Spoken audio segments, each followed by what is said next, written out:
Good morning sa lahat ng mga aking taga-subaybay sa 7 TV. Eto, nag-araw na naman at kailangan natin ng biligan yung ating mga halaman katulad itong sili at saka talbos ay medyo talagang kinakain ito ng kambing kaya binabantayan namin ito. Medyo nawala yung tubig namin doon sa balon, doon sa aking kinuha ng tubig. Ito, pinadaloy ko na naman. Ito, tinatalian ko ng goma yung aming hose para ma-isolate dito sa aking mga talbusan. Kasi talbusan na to, malaking pakinabang to. Kasi kahit yan, barya-barya. Pero pag naipon mo mga barya-barya, marami rin yan. Ganyan talaga ang buhay. Kailangan talaga magsumikap ang tao kahit paano. Sige lang. Kilos lang. Tinatalian ko to iniisip ko yung mga bagay na maliit na halaga pero malaki rin naging pakinabang kasi talagang mahirap ang buhay. Pag mahirap ang buhay talaga kailangan talaga magsisikap. Ito yung aking mga gawain pagka kayo wala akong siyap. Ito ang aking ginagawa, tanim-tanim early in the morning, tanim-tanim, dilig. Ay kailangan talaga magpapapawis kasi dito sa shop hindi ako nakakapag masyadong exercise dito at dahil ng alam mo naman trabaho ko, barbero, farmer, palagi akong papapawis kasi kailangan dahil yan ng mga senior talagang kailangan ay nakakuha niyan, kailangan talagang papawis-pawis, kailangan mga sariwang mga pagkain, mga vegetable at saka ito kasi madaming kambing dito kaya ang dating binabantayan nito ng aking misis sa pag-aalaga dito tapos siya rin ang tinadilig pagka wala ako dito ito pagka minsan ako naman ang nagdidilig dahil dito sa bake at saka talagang kailangan talaga umaga yan pero dating niyan pinatabaan ko na yan pero ganyan pa rin ang dating talagang medyo talagang tagaraw talaga mahina na ang tubig minsan nawawala yung tubig kaya minsan ginagawa ko pupunta ko doon sa taas doon sa pinakang waste lang naman ito ng aming tubig doon sa taas medyo tagaraw talaga mahina na talaga kaya yan ganyan ang agos ng tubig.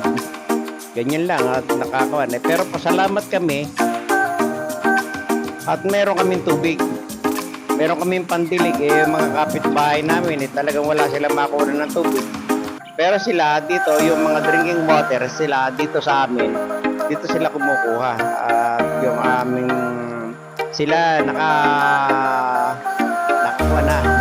na sa kanilang bahay talagang araw ngayon talagang mahirap at saka napakainit talagang grabe. Ito yung silihan ko na sili lang, ilang puno lang pero okay nakakasurvive yan. Lagi naman meron kaming sili na pangluto sa pagkain meron kaming pampagana. Kaya tayo naman dahon yan. Kinalbo yan ng kambing. Sabi ko ka doon sa may-ari taga-suga ayusin niya yung kanyang paglugar dahil yung mga maliliit nakakapunta dito sa aking halamanan. Ito naman praktisan lang at saka pangkapit bahay lang ito. Minsan yan nagkakapera kahit pa paano nagkakaroon naman ng pagting pera. Sabi ni Miss Ann siguro yung net kasi yung net na yan kaya nilalagyan ko ng net dahil ng may mga ibon kinakain niya yung mga hinog habang berde pa kinukuha ko na para hindi nila makain pero pagka hinog na yan ubos yan. Maraming ibon dito kumakain ng sili tinan mo yan namumulaklak tapos mahaba sabi ko ating talbosan para ang kambing lang naman ito mga talbos dito pero okay lang yun lang huwag na wala mayayamot at dahil ng kambing yun pero talagang tinalbos lahat yung talbos namin dito, yung talbos ng mga dapat naanihan na yan pero okay lang naman yung mga dahil ng mga hayop yun, hindi anamban nila na pero masarap talaga yung talbos kaya yung mga talbos na yun bali sabi ko kay Mrs. ay bantayan mo at saka sabihin mo dun sa nag-aalaga ng kambing huwag nang isugad dito sa malapit ang kaso dito sa lugar na to dito marami sariwan dahon dito niya dinadala yung mga inang nakatali tapos yung mga kanyang mga anak isiro pa yun lang talagang ay naawa at dahil nang minsan hinahabol nga ng aso namin yung mga kambing kinagat pero kakilala naman yung mga kambing hindi naman kinukuha lang nilalaro lang pero umiiyak yung kambing pero hindi naman sila masyadong kinukuha ng kambing yan ngayon yung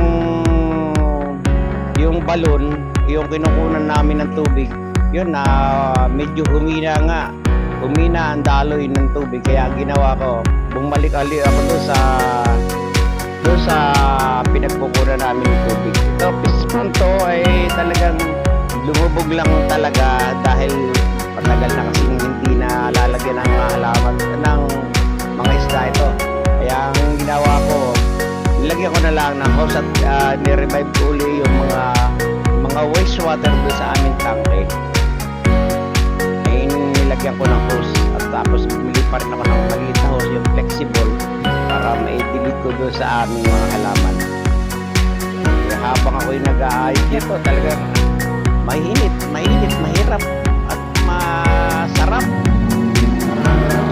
kasi pagka ikaw ay sa buhay na to at ikaw ay hindi mapamaraan hindi ka mahilig maggawa ng paraan na sa iyong buhay ay wala talaga takbaylo ka ibig sabihin talaga ito yung maasa ka na lang sa mga ayuda akap na yan hindi po pwede yun kailangan talagang tayo ay kumilos tayo ng sarili natin huwag tayong aasang masyado doon sa ating ano-anong bigay ng pamahalang kasi pag hindi tayo nagsumikap wala talaga kailangan tayo mismo ang mismo sarili natin kung ano yung nandiyan sa atin sige tirahin natin at kung ano yung po pwede na gawin na legal at wala naman ikaw ginagawang hindi maganda sa gobyerno ay gawin mo pero ito kung ito naman ay well titled naman tong aming lupa tapos may tubig pa napakaswerte namin dahil nang kami ay gumagawa kami ng mga pamamaraan at kung ano-ano talagang lahat ng ano-ano ay ginagawa namin dahil kailangan ikaw ay nasa legal na proseso ang buhay masaya kami habang kami dalawa ni Mrs. ay nag-aayos at naglilinang ng mga halaman na nagdidilig masaya kami dalawa siya nga ang aking nagkakuha ng siya nga nag-shoot dito ito ang dating talagang humina nga ang tubig galing mahina talaga dahil tagaraw na pero tinitiyaga namin na yung mga waste water ay yung mga natitirang tubig doon sa tangke kailangan talagang hindi mapakinabangan talagang kailangan natin pakinabangan ng mga maliliit na bagay pagka yan ay ginamit natin sa maayos na bagay ayan ang nangyayari napapakinabangan tubig pero malayo ito sa aking alamanan pero itong lugar na to mataas to ito naman yung bali patatakbuhin ko doon sa akin project na kalabasahan yung na-vlog ko nung nakaraan practice ko lang yung aking kalabasan na aking pinabunga hindi ko masyadong nadilig nagkaroon na November ko itinanim yun nako namang inabot ng init at ang ano ay medyo hindi rin maganda nangyari, kaya hindi rin maganda at hindi tama yung aking pagpapataba o fertilizer. Yun ang nangyari, medyo nasunog at dahil yung init na rin siguro ng araw, yun ang dating. Sige, at tingnan nyo na lang at panoorin ang aking pagbablog and say goodbye. Thank you.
Boom!